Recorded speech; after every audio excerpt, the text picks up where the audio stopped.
Hello, Bacho. Let's read the given question. The question says if the electric field and if magnetic field are mutually perpendicular to each other, then a charged particle would move undeflected if option 1 given a mod of V is equals to E by B, option 2 given a V equals to B upon E, option 3 given a mod of V equals to B, option 4 given a mod of V equals to B square E. Here charged particle is moving perpendicular to both E and B. So to understand the given question, we need to understand the force acting on the charged particle moving in an electromagnetic field.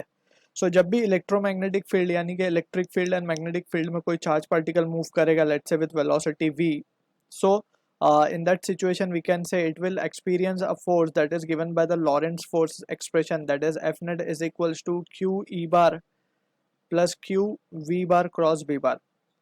अब यहाँ पे we need to be careful, ये जो term है that is the force due to electric field, तो यहाँ पे हम लिख देते हैं force due to electric field, and ये जो टर्म है it is the force due to magnetic field, force due to magnetic field. इन दोनों का वेक्टर सम जो है that is been giving us the value of net force acting on the charge particle. अब यहाँ पे इसी को हम लॉरेंस एक्सप्रेशन या लॉरेंस फोर्स भी कहते हैं, राइट.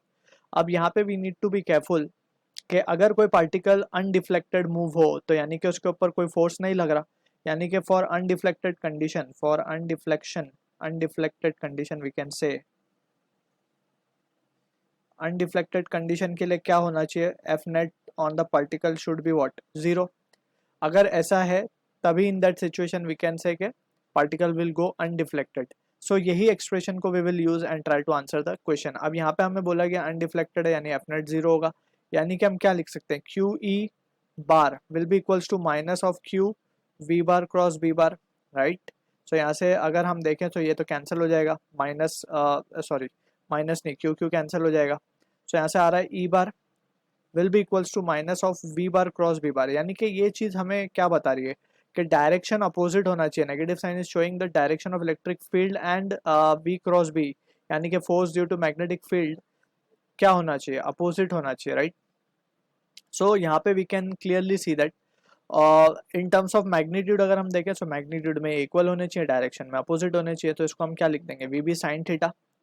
अब b और v तो परपेंडिकुलर है क्योंकि पार्टिकल भी v और b के मूविंग परपेंडिकुलर मूव कर रहा है, सो ये आ जाएगा e equals to V B, right. So यहाँ से v की वैल्यू क्या आ जाएगी, या मॉड ऑफ v भी बोल सकते हैं हम इसको, so it will be just e by B.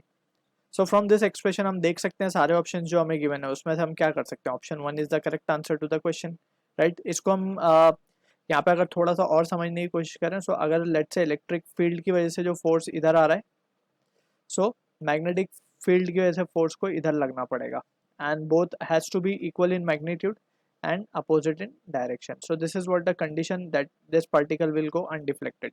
So this is the answer to the question. I hope you understood the solution. All the best.